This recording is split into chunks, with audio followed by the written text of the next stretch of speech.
Hanggang ngayon, asar pa rin ako sa pagmumukha ng lalaking ito. Kaya patuloy ko siyang sinusundan kahit saan ito magpunta. Ito naman ay nagmamadaling maglakad upang takasan ako. Ngunit hindi pa ako nagpaawat. Bahala itong mainis sa akin. Itong may kasalanan na lahat-lahat. Pumuntik na akong atakihin sa puso dahil sa ginawa nito. At gusto kong magiganti sa lalaking masama ang pag-uugali. Madapa ka sana. Napanganga ako nang maramdaman kong may tumusok na bagay sa aking paa. Kaya bigla ako napatigil sa paghakbang ko. Tinignan ko rin ang paa ko na walang sapin. Halos maluha ako nang makita kong nagdurugo ang aking talampakan. Gosh, you are very stupid. Tumingin ako sa lalaking sinabihan akong stupid daw. Mas lalong hindi ako makahuma nang yumuko ito at tinignan ang nasugatang talampakan ko. Kaya mga kamao dahil hindi matanggap ng sikmura ko na tawagin akong stupid. Hindi ako stupid. Malis ka na. Ulit-ulit mo na lang akong iniinsulto Singal ko sa lalaking suplado. Mukha namang ulo ng pusit. Ngunit hindi ako pinansin ni Devin at patuloy lang na sinusuri ang aking talampakan. Nakita ko ring napatiimbagang ito nang makita ang maraming dugo na lumabas mula sa sugat ko. Anong bagay ang nakatusok sa paa mo, babae? Tanong nito. Umismid muna ako. Nasa lubsob lang yan. May natapakan lang ako kanina na matulis na bagay. Huwag mo na akong pakialaman. Mas malaki ang tsansa kung mabuhay sa salubsob kaysa sa bala ng baril ng isang hold-upper. Puno ng sarkasmong wika ko sa lalaki. Nakita kong inilabas nito ang panyo at itinali iyon sa paa ko. Bala ko sanang hilahin ang aking paa mula sa pagkakahawak niya ngunit mahigpit iyong hinawakan ni Devin. It could get infected. Lilinisan ko na lang pag-uwi sa bahay. Di mo kailangang abalahin ang sarili mo na tulungan ako. Pasinghal na sabi ko sa lalaki. Nakita kong umiling si Devin, ngunit hindi nagsalita. Ako naman ay medyo nailang. Matagal muna akong tiningnan. Can you walk? Sugat lang yan. Hindi ako nabalian o naputulan ng paa. Salamat at makakaalis ka na. Nagkibit balikat lamang si Devin at tumayo. Kahit kailan ay hindi ako hihingi ng tulong sa lalaking iyon. Hanggang sa ilapat ko na ang aking paa sa lupa. Subalit bigla ako ulit inangat ang paa ko dahil makiro talaga. Minsan ay hindi rin ako makapaniwala sa sariling kagagahan ko.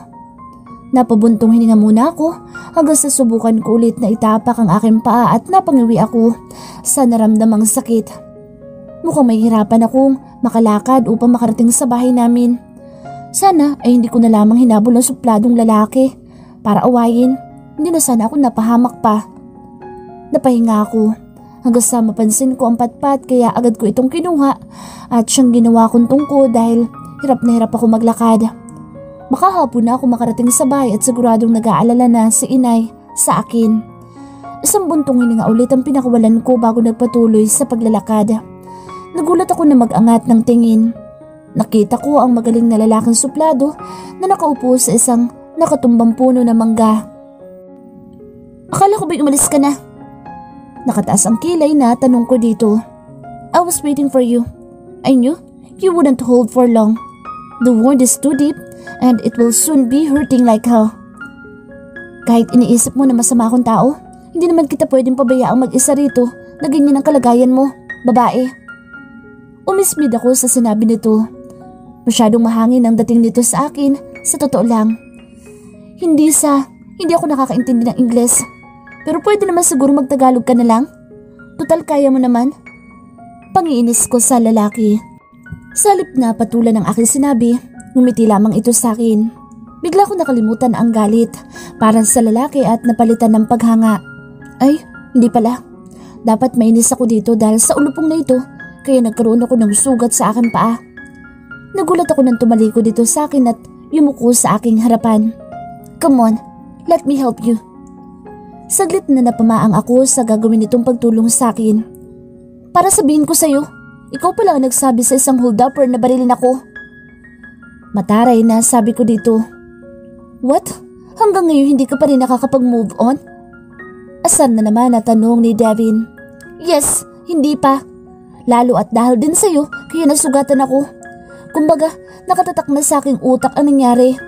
na nangyari ito nang dahil sa'yo. Nakita kong napahilamos ito sa kanyang muka at nagtitimpiri na singhalan ako. Ngunit nababanaag ko sa pagmumukha ng lalaki ang asar sa akin. Sumakay ka na sa likod ko at baka magbago pang isip ko na tulungan ka, babae. Lalo at marami pa akong dapat na gawin at masyado mo na akong inaabala pa. Kaya ko naman talaga ang sarili ko. Hindi ko kailangan ng tulong mo. Sagot ko rito at hirap na ipinagpatuloy ko ang paglalakad. Napatili ako ng malakas dahil binuhat lang naman ako ni Debbie na parang sako na may lamang bigas. Kung ipagpapatuloy mo ang katigasan ng ulo mo, sigurado ako na pilay kang makakarating sa bahay mo. Huwag ka nang kumontra. Kung ayaw mo ibagsak kita, babae. Wika nitong may pagbabanta. Naiiling na hinayaan ko na lamang ito. Sobra ang pagkaasiwang nadarama ko dahil sa sitwasyon namin. Kanina lamang ay nagtatalo kami ni Devin. Ngunit heto, ako at buhat-buhat niya upang tulungan. Ibaba mo na ako. Wika ko kay Devin nang makarating kami sa bahay ko. Pinagtitinginan na kasi kami ng mga tao. Sure. Dahan-dahan akong ibinaba nito. Salamat. Anas ko sa lalaki. Siguro naman ay bayad na ako sa kung anumang atraso na nagawa ko sa'yo. Nito at walang paalam na umalis. Sinundan ko ng tingin ang papalayong lalaki hanggang sa mawala ito sa aking paningin. Pero hanggang ngayon ay kumakabog pa rin ang malakas ang aking dibdib. Hindi ko may paliwanag ang kakaibang nararamdaman ko, pero kailangan kong pigilin ito. Kahit hirap na hirap ako sa paglalakad ay pinilit ko na ihakbang ang aking mga paa upang malinisan ang aking sugat. Bahagi ako napailing nang maabutan ko ang aking alagang pusa na si Keikoy na nakahiga sa gitna ng papag kung saan ako natutulog. May sarili itong higaan ngunit nagpupumilit pa rin itong tumabi sa akin. Napapanguwi naman ako sa tuwing ihakbang ko ang aking paa. Gusto ko munang hugasan ito. Nakahinga lang ako ng maluwag nang tuluyan na ako nakapasok sa banyo. Isa-isa kong inalis ang aking kasuotan hanggang sa tanging bra at underwear na lamang ang natitira. Humakbang akong muli upang kuhanin ng sabon. Ngunit nagkamali ako ng hakbang at tuluyang nadulas at isang malakas na tili ang kumuwala sa aking bibig. Halos maiyak ako nang bumagsak ang aking balakang sa malamig at basang semento. Mangiyak-ngiyak ako nang pilitin kong tumayo. Bigla naman ako napatingin sa pinto ng banyo nang bumukas iyon. Anong ginagawa mo dito? Hysterical na tanong ko pagkakita sa bulto ni Devin. Pakiramdam ko'y namumula ang buong mukha ko dahil sa hiya. Lalo't nakapanty at bra lamang ako. Labas! Sigaw ko. Hindi ko malaman kung paano itatago ang aking sarili sa mga mata ni Devin. What happened to you? Tanong nito at lumapit pa ito sa aking pwesto. Lumabas ka sabi eh! Labas! Muling sigaw ko sa lalaki. Oh Tom! Sabi nito at tila naiinis na lumabas ng banyo. Ngunit akala ko'y tuluyan na itong umalis sa aking bahay.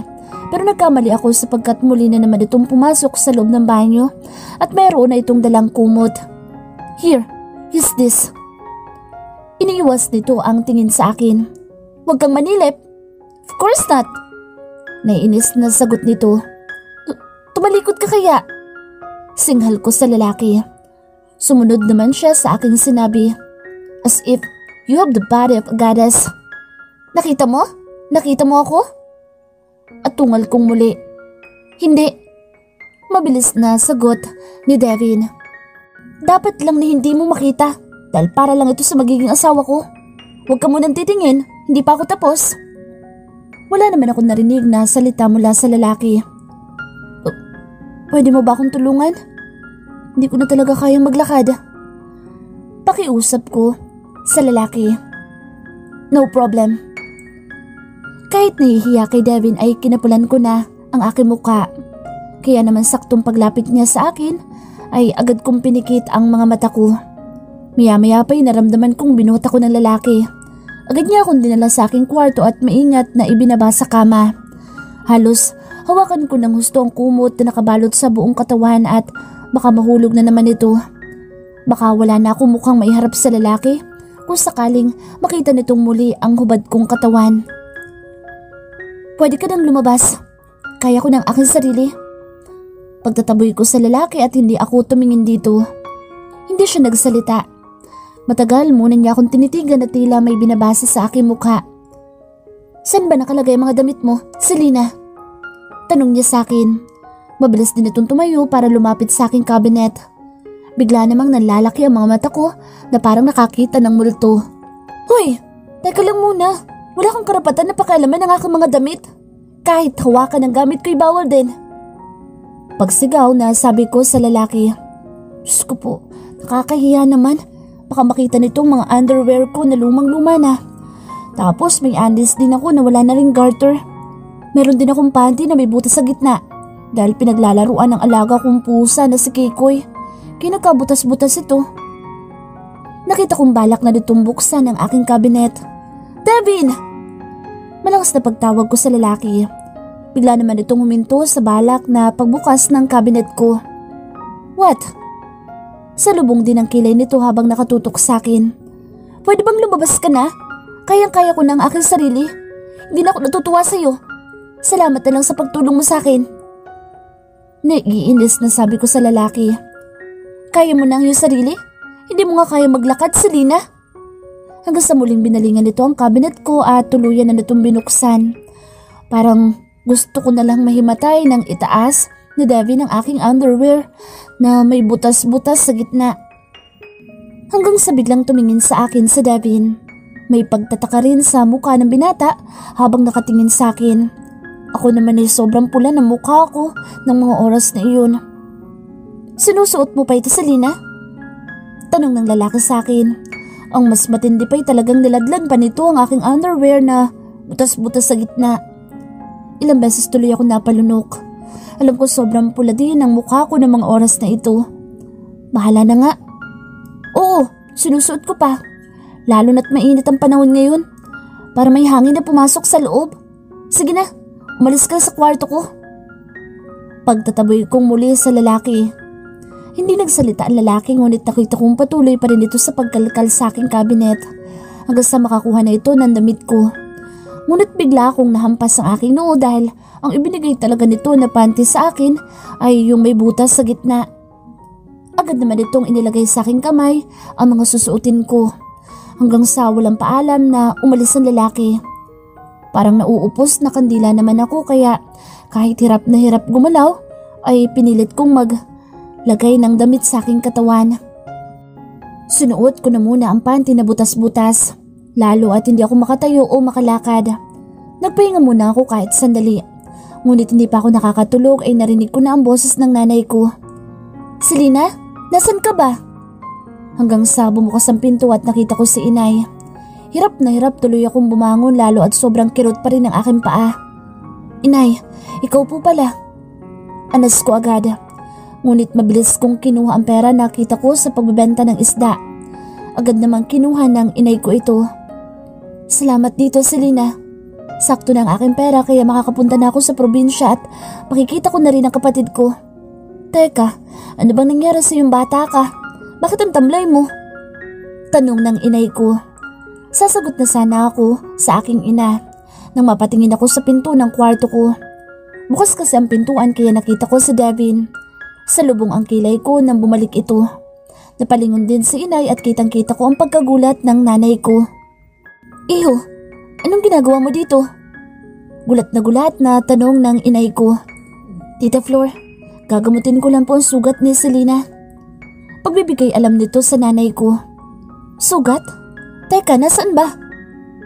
Agad namang inalis ng inay ko ang kumot sa paa ko. Mahabaging Diyos, ano bang nangyari dyan, Selena? Palatak na tanong sa akin ng nanay ko. May niyapakan lang po ako na matalas na bagay sa lupa. Kaya po ganyan na nangyari sa akin paa, inay. Naku, hindi ka kasi nag-iingat, Selena. Sermon sa akin ng nanay ko. Napangiwi na lamang ako. Maya-maya pa'y nagpaalam muna sandali si inay at si Debbie na daw muna ang bahala sa akin. Magalang na lamang akong tumugon sa nanay ko. Hinintay ko munang lumabas ng silid si inay hanggang sa tumingin ako sa lalaking kaharap ko. Bakit kasi bumalik ka pa? Nakita tuloy ni inay ang sugat ko. Singhal ko sa lalaki. Hindi naman kasi masama ang ugali ko. Kahit na nga alam kong pinagtatabuyan na ako ng taong tinutulungan ko, ay nagmamagandang loob pa rin ako. Hindi katulad ng iba dyan. Halos hindi na nga makagalaw, ngunit nagmamataas pa sa ihi ng kalabaw. Pinatatamaan mo ba ako, Devin? Asar na tanong ko sa lalaki. No, may narinig ka bang binanggit ko na pangalan mo? Na Selena? Di ba wala? Sagot nito at hindi man lang lumingon sa akin dahil patuloy pa rin ginagamot nito ang sugat ko sa aking paa.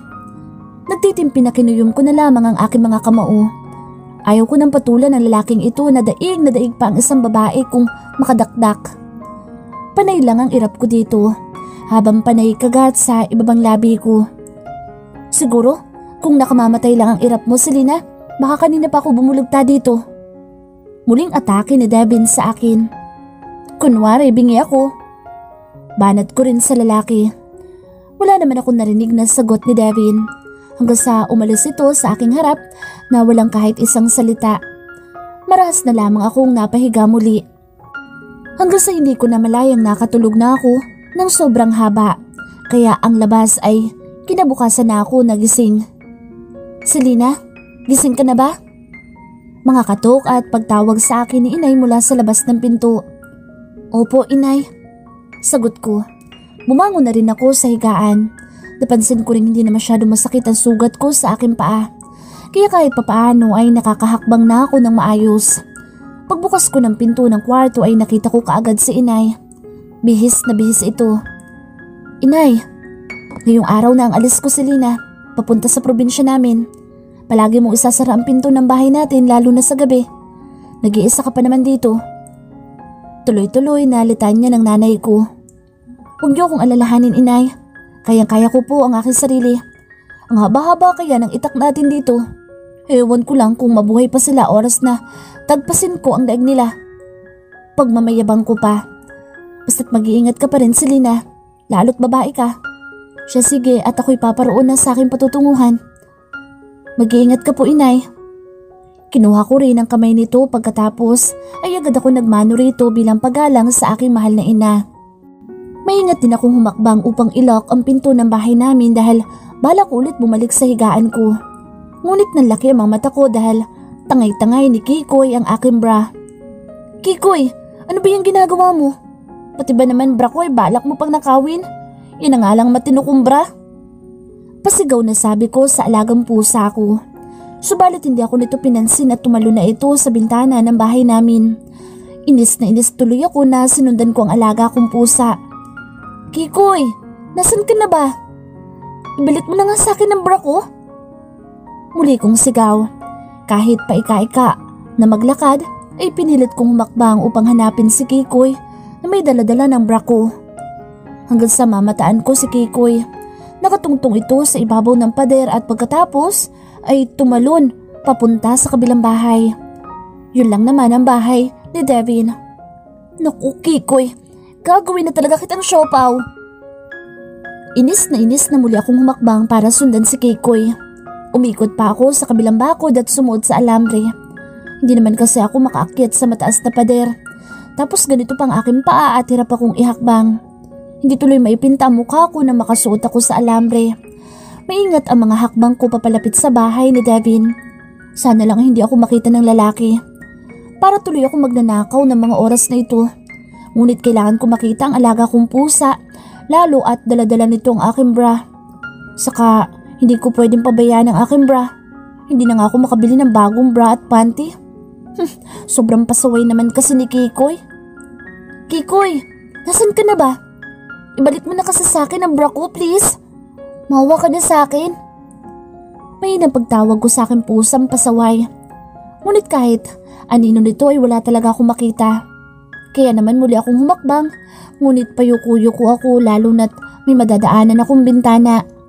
Abot-abot din ang panalangin ko na sana ay wala si Devin.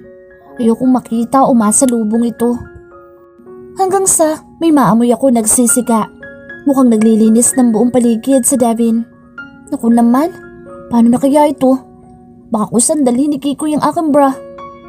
Hindi ko tuloy mapigilan ang hindi magpapadyak sa lupa. Ngunit halos mapaiyak ako dahil biglang sumakit ang aking paa na may sugat. Kuyom na lang mga kamao ko hanggang sa muli kong hanapin si Kikoy na may daladala ng bra ko. Maingat akong naglalakad upang hanapin kung saan nagsisika. Maya-maya pa'y nakita ko si Kikoy. Mukhang may tinitingnan nito sa apoy na nagliliyab. Sinundan ko rin ang tingin ko sino ang tinitingnan ng aking pusa. Nakita ko si Devin. Nakasuot lang ito ng sando at short na hanggang tuhod ang haba, kaya naman kitang-kita ang pawis na tumatagaktak sa katawan ng lalaki. Ang hat ditong tingnan. Naku, hindi pwede ito. Kailangan kong alisin sa aking utak ang kahalayang sumasapi. Hanggang sa muli ko na naman tiningnan kung anong ginagawa ng lalaki. Inilalagay nito ang mga dahong winawalis sa apoy. Subalit, bigla ko napatingin sa apoy. Teka, parang brako yata yun. Ngunit kalahati na lang ito at ang kalahati ay tinupok na ng apoy. Nagmamadali tuloy ako lumapit sa apoy upang tingnan ko ang aking bra. Hanggang sa tuluyan ako malumo dahil bra ko nga ang nasusunog. Bigla tuloy ako napatingin kay Devin. Nakita ko nakatingin na pala ito sa akin. Nanlilisik tuloy ang mga mata ko habang nakatingin sa lalaki. Ikaw! Alam mo ba kung ilang dekada na akong pinagsisilbihan ng aking bra na yan? At siyang kasama ko sa araw-araw. Umulan man o bumagyo. Tapos basta mo lang susunugin? Sigaw ko kay Devin na may kasamang hagulhol. What are you talking about? Are you crazy, woman? Lalo namang kumulong aking dugo sa mga pinagsasasabi ng lalaki. Di ba nito alam na sinunog nitong aking bra? O baka nagkukunwari lamang ito? Talaga lang ha? Talaga lang na hindi mo alam na sinusunog mo ang bra ko? Na kanina lang ay daladala ng aking pusa? Paano naman nangyari na napunta sa apoy ang aking bra, ha? Hindi muna ito nagsalita. Ngunit nakita kong bigla itong tumingin sa apoy. Napansin ko rin kumunot ang noo ng lalaki. Hanggang sa kumuha ito ng patpat at sinungkit ang kaputol na bra. Oh, kuhanin mo upang hindi ka na umatungal dyan. Hindi ko nakasalanan kung bakit nasunog ang bra mo. Ang sisihin mo ay ang pusa mo. Malay ko bang bra mo yan? Ang akala ko'y kalat lang. Umiiling na sagot ng lalaki sa akin habang binibigay nito sa akin ang kaputol na bra na may apoy-apoy pa sa gilid. Ikaw, pinagloloko mo ba ako ha? Tingin mo masusuot ko pa ang bra na yan? Ang dami na namin pinagsamahan ng bra ko na yan tapos susunugin mo lang? Okay, fine. Papalitan ko na lang para tumahimik ka na.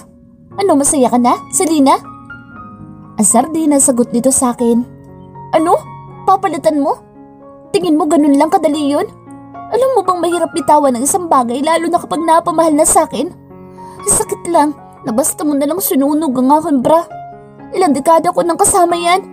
Wala kang puso't kaluluwa. Pasigaw na sabi ko sa lalaki. Ay, nababaliw ka na naman, Selena. Hindi ko alam kung kumain ka na ba ng umagahan. Pwede namang palitan ng bra. Sabay talikod sa akin ni Devin para pumasok na sa loob ng bahay nito. Asar na asar tuloy ako na sinundan ko ng tingin ng lalaki. Sarap nitong lagyan ng apoy sa bibig niya. Hanggang sa umikot ang mga mata ko sa buong paligid. Nakita ko may 4 na pirasong boxer ang nakasampay dito sa labas ng bahay. Mukhang bagong laba ang boxer. Kaya naman kahit paika-ika akong maglakad, ay nagpumilit akong makalapit sa sampayan. Mabilis kong kinuha ang 2 boxer sabay bato ko sa apoy na hanggang ngayon ay nagliliyab pa rin. Dali-dali naman akong umalis sa bahay ni Devin nang makita kong unti-unti nang nilalamon ng apoy ang 2 pirasong boxer ni Devin. Mabuting at nagtira pa ako at hindi ko nilahat. Pagdating sa aking bahay ay nakita ko na si Kikoy. Inis na inis akong lumapit sa aking pusa. Hindi ka kakain mamayang tanghali. Dahil sa ginawa mo, nabawasan na naman ang bra ko. Bulas ko habang panay ang sermon ko sa aking alagang pusa. Ngumiyaw lamang ito bilang tugon. Ewan ko sa'yo, Kikoy. Galit pa rin ako sa'yo. Lalo na sa lalaking yun na parang ulo ng pusit. Hindi ko pa rin matanggap na nawala na naman ako ng bra. Palatak kong muli. Nagdesisyon na lamang akong pumunta sa kusina para kumain. Lalo at gutom na ako. Ngunit bigla ako napatingin sa aking pusa. Nakasunod ito sa akin. Sinabi ko bang sumunod ka sa akin? Hindi talaga kita pakakainin dahil nagkaroon ka ng kasalanan sa akin, Kikoy. Yan ang parusa ko sa'yo. Bigla naman ako napatingin sa pinto ng bahay namin dahil may kumakatok doon. Maingat naman akong humakbang para buksan ang pinto. Ilabas ilabas mo ang aking boxer, Selena. Hindi may pinta ang mukha ko dahil yun agad ang bungad sa akin ni Devin. Ang boxer daw nito ay nasaan? Aba, kahit anong mangyari hindi ko aaminin sa lalaking ito na sinulog ko ang boxer niya. Kahit sakalin ako dito ay hindi ako tutuga dito. Boxer? Bakit sa akin mo hahanapin ang boxer mo? Aba, hindi pa naman ako kumakain ng boxer, no? Paingos na sabi ko sa lalaki. Mataman muna akong tinitigan ng lalaki. Ngunit hindi ako nagpahalata na medyo kabado. Tinaasan ko pa nga ito ng kilay. Alam kong ikaw ang kumuha ng aking boxer, Selena. Kaya ilabas mo na kung ayaw mong ipakulong kita. Babaeng walang manners sa katawan. Napatawa naman ako dito. Pagkatapos ay inangat ko ang aking kamay upang hawakan ang kwelyo ng damit nitong suot. Huwag na huwag mo kong pagbibintangan na magnanakaw ng boxer mo kung wala ka namang ebidensya. Lalaking ulo ng pusit. Sige, malaya kang halugugin ang buong bahay namin. Hindi kita aawatin. Tsakin mo lang na may makukuha kang boxer sa loob ng bahay namin. Kung wala kang makuha, ako mismo babasag sa itlog ng pugo ko. Bulyaw ko sa lalaki at nalalaki rin ang butas ng aking ilong. Hindi muna nagsalita ang lalaking ulo ng pusit.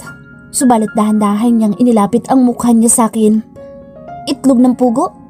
Gusto mong makakita ng sinasabi mong itlog ng pugo, Selena? No thanks na lang. Hindi ako interesado. Mas gusto kong makakita ng itlog ng dinosaur.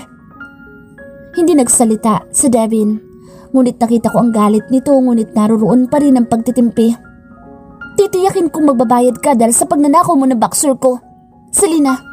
At titiyakin ko din na kakainin mo mga sinabi mo na itlog ng pugo. Pasalamat ka't marami akong trabaho ngayon. Kung hindi, papatulan na talaga kita. Babaeng walang manners. Pagbabanta ng lalaki sa akin. Pagkatapos ay nagmamadali na itong umalis. Kahit kailan, hindi ako natatakot sa pagbabanta mo, Devin. Pasigaw na turan ko rito. Sabay sarado ng pinto at ubod lakas ko pangang ibinagsak ito. Kinuha ko ang radyo ni nanay at binuksan ko ito ng pagkalakas-lakas. Makikinig na lamang ako ng dula sa radyo. Wala akong pakialam kung nakakabulahaw na ako ng mga kapitbahay ko. Lalo na ang gabi na iyon. Muli akong pumunta sa kusina para kumain ng umagahan. Bukas na lang ako magtitinda ng isda kapag medyo ayos na ang aking paa. Agad kong pinaghain ang aking sarili. Magsisimula na sana akong kumain nang mapatingin ako kay Kikoy. Para bang sinasabi ng mga mata nito na, sorry na Selena at hindi na mauulit. Napahinga tuloy ako ng malalim at nang matapos akong kumain ay pinakain ko na rin si Kikoy. Bigla kasi ako naawa sa aking alagang pusa. Ngumiyaw lamang ito.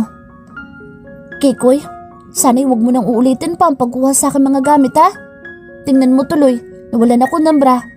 Iilan na nga lang ang aking bra. Sinunog pa ng pusit na yun. Malata ko sa aking pusa. Ngumiyaw lang ito bilang tugon.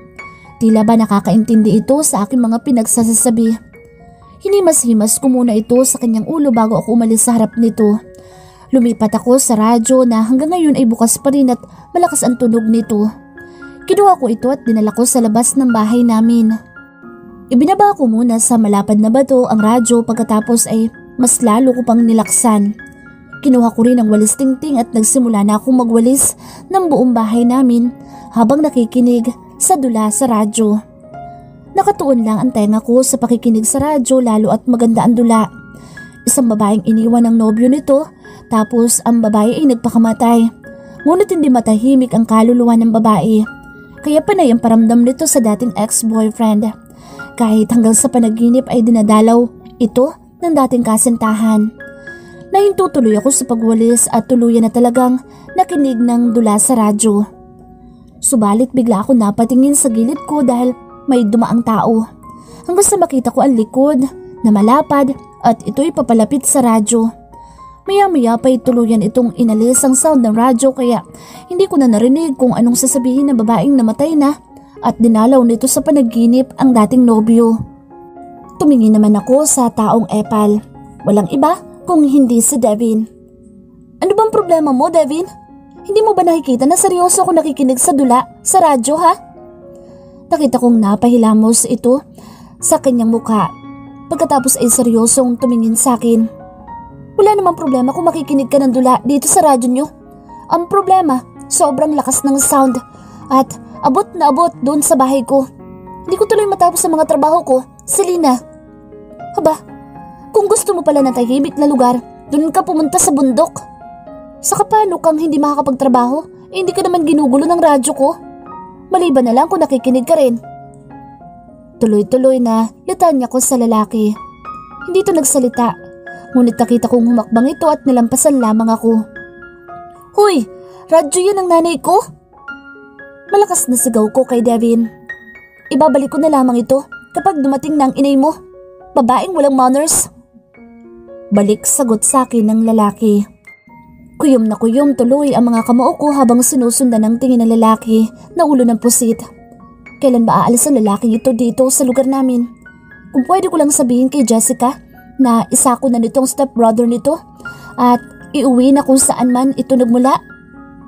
Ngunit hindi ko pwedeng sabihin yun at baka magalit sa akin ang kaibigan ko. Pabagsak kong sinarado ang pinto. Hindi ko alam kung anong utak mayroon ng babaeng iyon. Maras tuloy ako napahinga. Muli ako naupo sa sofa. Kinuha ko din ang aking laptop at muling sinimulan ang trabaho ko. Ngunit bigla akong napatingin sa aking cellphone. Nakita kong tumatawag sa akin si Rico. Isa itong batikang NBI.